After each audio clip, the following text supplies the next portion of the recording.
आइए नाज़रीन, आपको खबर देते हैं बहावलपुर से, जहां पर डिस्ट्रिक्ट एंड सेशन जज शाजिब सईद की जानिब से ड्रग कोर्ट बहावलपुर में 2 मुख्तलिफ मुकदमात का फैसला सुना दिया गया। अदालत ने जाली मेडिसन से मुतालिक मुकदमात में मुलविस मुल्ज़मान को जुर्म साबित होने पर सजाएं सुना दी। अदालती फैसले के मुताबिक मुलजिम मोहम्मद इमरान को 4 साल कैद और 4 लाख रुपए जुर्माने की सजा सुनाई गई, जबकि दूसरे मुकदमे में मुलजिम मोहम्मद नियाज अहमद को 4 साल कैद और 2 करोड़ 51 लाख रुपए जुर्माने की सजा सुनाई गई। फैसला सुनाते ही दोनों मुल्ज़मान को अदालत के अहकामात पर फौरी तौर पर हिरासत में ले लिया गया। अदालती ज़राए के मुताबिक ये फैसला जाली मेडिसन के खिलाफ जारी सख्त कानूनी कार्रवाई का तसलसल है, जिसका मकसद माशरे को जाली मेडिसन जैसी लानत से पाक करना है।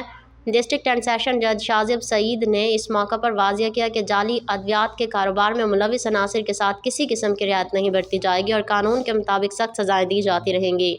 अमीर फैसल अली इंचार्ज नुमाइंदगान थूम प्लस न्यूज़ बहावलपुर डिवीज़न।